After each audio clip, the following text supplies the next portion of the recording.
श्री स्वामी समर्थ. स्वागत आहे तुमचं माझ्या YouTube चॅनलमध्ये. आजचा दिवस तुम्हाला खूप छान सुख समाधानाचा आणि आनंदाचा जाऊ देत ही स्वामींच्या चरणी प्रार्थना करते आणि आज या नवीन व्हिडिओला सुरुवात करते. तर बघा मित्रमैत्रिणींनो, लवकरच स्त्रियांच्या आवडीचा सण तो म्हणजे वटपौर्णिमा. आता नेमकी वटपौर्णिमा 2026 मध्ये कधी असणार आहे, त्याचबरोबर या दिवशी आपल्याला कोणत्या 5 रंगाच्या जे 5 शुभ रंग आहेत तर ते रंग परिधान करायचे आहे आणि कोणत्या रंगाची साडी आपल्याला चुकून देखील परिधान करायची नाही, अशी सविस्तर माहिती आपण आजच्या व्हिडिओमध्ये जाणून घेणार आहोत. त्यामुळे तुम्ही हा व्हिडिओ स्किप न करता शेवटपर्यंत नक्की बघा. चॅनलवरती तुम्ही जर हा व्हिडिओ पहिल्यांदा बघत असाल तर चॅनलला आवर्जून सबस्क्राईब करा आणि असेच नवनवीन माहितीपूर्ण व्हिडिओ बघण्यासाठी समोरील बेल आयकॉनलाही प्रेस करा. त्यामुळे काय होईल, जेव्हा कधी मी नवीन व्हिडिओ अपलोड करेल तर सर्वात अगोदर त्याचं नोटिफिकेशन तुम्हाला मिळेल आणि तुम्ही एकही व्हिडिओ मिस करणार नाही. कमेंट बॉक्समध्ये हे माता लक्ष्मी आवर्जून लिहा. तर बघा, आपल्या हिंदू धर्मात सुवासिनींचा अत्यंत महत्त्वाचा सण म्हणजे वटपौर्णिमा. आपल्या पतीला दीर्घायुष्य लाभावं, त्याचप्रमाणे उत्तम आरोग्याची प्राप्ती व्हावी, जन्मोजन्मी हाच पती मिळावा या इच्छेने प्रत्येक सुवासिन महिला हे वटपौर्णिमेचं व्रत अगदी श्रद्धेने आणि मनापासून तितक्या भक्तीने करतात. यंदा 2026 मध्ये वटपौर्णिमा नेमकी कधी आहे, पूजा कशा पद्धतीने करायची आहे, त्याचबरोबर पूजेचा शुभ मुहूर्त काय असणार आहे, या दिवशी कोणते शुभ रंग आहेत, कोणते अशुभ रंग आहेत, कोणत्या रंगाची साडी पूजा करताना सुवासिन महिलांनी घालावी आणि या दिवशी कोणत्या चुका आपण टाळायच्या आहे, याविषयीची संपूर्ण माहिती आजच्या या नवीन व्हिडिओमध्ये मी तुमच्या बरोबर शेअर करणार आहे. त्यामुळे तुम्ही हा व्हिडिओ कुठेही स्किप न करता शेवटपर्यंत नक्की बघा. व्हिडिओ आवडला तर तुमच्या मैत्रिणींपर्यंत जास्तीत जास्त व्हिडिओ शेअर करा. तर बघा मित्रमैत्रिणींनो, यंदा म्हणजे ज्येष्ठ महिन्यातील पौर्णिमा तिथी जी आहे तर ती 29 जून 2026 वार सोमवार या दिवशी आलेली आहे. परंतु या पौर्णिमेची सुरुवात ही 28 जूनला रविवारी रात्री 3:06 सुरू होणार आहे आणि ही पौर्णिमा समाप्ती मंगळवारी 30 जूनला 5 पहाटे 5:26 होणार आहे आणि उदय तिथीनुसार 29 जूनला म्हणजे सोमवारी ही वटपौर्णिमा साजरी केली जाणार आहे. म्हणजेच ही पौर्णिमाची तिथी जी आहे तर ती सुरू होत असताना ती थोडक्यात सोमवारी पहाटे सुरू होत आहे आणि म्हणूनच आपल्याला सोमवारी हे वटपौर्णिमेचं व्रत जे आहे तर ते करायचं आहे. पौर्णिमेची पूजा ही आपल्याला 29 जूनला सोमवारी करायची आहे. यंदा वटपौर्णिमा ही अत्यंत शुभ योगांवरती आलेली आहे. सोमवार हा देवादिदेव महादेवांचा आवडीचा वार आहे, त्यांना समर्पित असलेला वार आहे. त्याचप्रमाणे वडाच्या झाडामध्ये साक्षात भगवान शिवशंकरांचा वास असतो. त्यामुळे या दिवशी केल्या जाणाऱ्या व्रताचे फळ जे आहे तर ते कितीतरी अधिक पटीने आपल्याला प्राप्त होत असते. या दिवशी सौभाग्य योग निर्माण झाला आहे आणि त्यामुळे आपल्या वैवाहिक जीवनात सुख समृद्धी आणि नवरा बायको मधील प्रेम वाढवणारा हा एक योग आहे. तीच पौर्णिमा तिथी आहे ज्यावेळी सावित्रीनं आपल्या बुद्धीच्या बळावरती जोरांवरती यमराजांकडून आपल्या पतीचे प्राण परत आणले होते आणि शास्त्रानुसार वटपौर्णिमेची पूजा ही शुभ मुहूर्तावरतीच करावी, तरच तिचं फळ जे आहे तर ते प्राप्त करून देत असते. बघा, कोणतीही पूजा जर शुभ मुहूर्तात केली नाही तर त्याचं कोणतंही फळ आपल्याला मिळत नाही आणि तो काळ म्हणजे राहू काळ.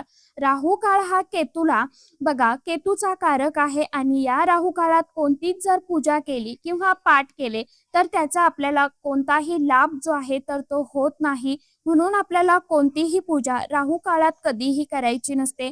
त्यामुळे बघा, 29 जुलैला पूजेचा शुभ मुहूर्त जो आहे तर तो पुढील प्रमाणे असणार आहे. सकाळी बघा, हा शुभ मुहूर्त 29 जूनला सोमवारच्या दिवशी सकाळी 8:55 ते दुपारी म्हणजे 10:40 असणार आहे. या वेळेमध्ये आपल्याला ही वटपौर्णिमेची पूजा जी आहे तर ती करायची आहे. आता आपल्याला वटपौर्णिमेच्या पूजेसाठी कोणतं साहित्य लागणार आहे, आपल्याला एक ताट जे आहे तर ते घ्यायचं आहे. ताटामध्ये आपल्याला तांब्याचा लोटा जो आहे तर तो स्वच्छ पाण्याने भरून घ्यायचा आहे. हळदी, कुंकू, अक्षदा, गंध, फुलं, विड्याची पानं, सुपारी, सुती धागा, धूप, दीप, अगरबत्ती, कापूर, माचीस आणि 5 सुवासनीसाठी ओटीचं साहित्य किंवा आपण ज्याला वाण देणं म्हणतो, तर त्यामध्ये गहू, आंबा, ब्लाऊज पीस, त्यासोबतच तुमच्या इच्छेने 5 हिरव्या बांगड्या हे सुद्धा तुम्ही घेऊ शकता. 5 फळे, नारळ, आंबा वगैरे आपल्याला घ्यायची आहे. पाण्याचा तांब्या नैवेद्यासाठी, पुरणपोळीचा नैवेद्य किंवा गोडाचा नैवेद्य, हे सर्व साहित्य घेऊन आपल्याला जिथे कुठे वटवृक्ष आहे तिथे जाऊन आपल्याला वटवृक्षाची पूजा करायची आहे. या दिवशी व्रत करण्याला खास विशेष अनन्यसाधारण महत्व आहे. यासोबतच या दिवशी पूजा करताना कोणते शुभ रंग जर आपण परिधान केले तर ते आपल्याला शुभ फळ प्राप्त करून देत असतात. तर पूजा करताना कोणत्या रंगाचे कपडे आपण परिधान करतो याला आपल्या धर्मशास्त्रामध्ये खूप महत्व आहे. काही रंग असे आहेत की ते आपले सौभाग्याचे प्रतीक मानले जाते आणि काही रंग असे आहेत की जे अशुभ मानले जाते. त्या रंगाचे कपडे घालून आपण पूजा सेवा केली तर आपल्याला दोष जे आहेत तर ते नक्कीच लागतात. पूजेचं कोणतंही शीघ्र फळ जे म्हणतो ना आपण, तर ते प्राप्त होत नाही. म्हणूनच प्रथम पूजेचे जे शुभ रंग आहेत, जे शुभ रंग आहेत तर ते आपण बघणार आहोत. पहिला रंग आहे तो म्हणजे लाल. हा रंग खूप शुभ आणि पवित्र आहे. यासोबतच तो सौभाग्याचं प्रतीक आहे. त्यामुळे हे रंग घालून म्हणजे आपल्याला बघा, लाल साडी, लाल बांगड्या घालून जर आपण वडाची पूजा केली तर त्यामुळे माता लक्ष्मी आणि माता पार्वती यांचा कृपा आशीर्वाद आपल्याला मिळत असतो. हा रंग पती आणि पत्नीमधील प्रेम, गोडवा, एकोपा जो आहे तर तो वाढवतो. त्यानंतर दुसरा रंग आहे तो म्हणजे हिरवा. हिरवा रंग हा निसर्गाचं प्रतीक आहे, भरभराटीचं प्रतीक आहे. वडाचे झाड ही हिरव्या रंगाचे असते आणि हा रंग वंशवृद्धीचं प्रतीक मानला गेला आहे. त्यानंतर समोरचा रंग आहे तो म्हणजे पिवळा रंग. तर बघा, पिवळा रंग हा भगवान विष्णुदेव आणि बृहस्पती देवांचा प्रिय आणि सर्वात आवडीचा रंग आहे. गुरुग्रह हा पतीच्या कुंडलीतील कारक असतो आणि पिवळ्या रंगाची साडी घातल्याने पतीचं नशीब जे आहे तर ते उजळतं. यासोबतच नारंगी किंवा भगवा, आपण केशरी, शेंद्री कलर जो आहे तर या रंगाची साडी घालून सुद्धा तुम्ही ही वट पौर्णिमेची पूजा करू शकता. हा रंग सकारात्मकतेचं प्रतीक आहे. हा आपल्या आयुष्यातून नकारात्मकता दूर करण्याचा प्रयत्न करतो आणि आपल्यामध्ये एक प्रकारची सकारात्मक ऊर्जा, भावना निर्माण करत असतो. समोरचा रंग आहे तो म्हणजे गुलाबी रंग. हा रंग नात्यातील आदर्श दर्शवतो आणि हा सुद्धा अत्यंत शुभ रंग मानला गेला आहे. आता पूजेमध्ये वर्ज्य मानले गेलेले आहेत जे रंग आहेत ते म्हणजे काळा, निळा आणि पांढरा. या 3 रंगाचे कपडे घालून किंवा साडी घालून, बांगड्या घालून आपल्याला चुकून देखील कोणतीच पूजा जी आहे तर ती करता येत नाही. हे पूजेमध्ये वर्ज्य रंग जे आहेत तर ते मानले गेले आहेत आणि या रंगाचे जर कपडे, वस्त्र परिधान करून किंवा साडी घालून आपण पूजा केली तर त्याचं कोणतंच फळ आपल्याला प्राप्त होत नाही, कारण ते अशुभ आहेत आणि त्या अशुभ रंगाचा आपल्या आयुष्यावरती, जीवनावरती सुद्धा अशुभ परिणाम पडत असतो. आपल्या जीवनामध्ये अडचणी, अडथळे, विघ्न, संकट हे निर्माण करत असतो. म्हणूनच पूजा करताना नेहमी शुभ रंग घातले पाहिजे आणि काळा, निळा, पांढरा हे जे रंग आहेत तर ते वर्ज्य मानले गेले आहे. आपण पूजा करताना यामधील बघा, कोणत्याच रंगाचा म्हणजे काळा, निळा, पांढरा या रंगाच्या कोणत्याच वस्तू आपल्याला परिधान करायच्या नाहीत. बांगड्या सुद्धा आपण या रंगाच्या परिधान करायच्या नाहीत. तर असे काही नियम आहेत ते आपल्याला पाळायचे आहे आणि वटपौर्णिमेचं व्रत जे आहे तर ते करायचं आहे, पूजा करायची आहे. यासोबतच काही चुका आपण आपल्या घरामध्ये सुद्धा करायच्या नाही. या दिवशी आपल्याला आपल्या घरामध्ये चुकून देखील मांसाहार जो आहे तर तो करायचा नाही. घरामध्ये वादविवाद, भांडणे तर हे देखील आपल्याला या दिवशी करायचं नाही. घरामध्ये आपल्याला शांत आणि मंगलमय, प्रसन्नमय वातावरण ठेवायचं आहे.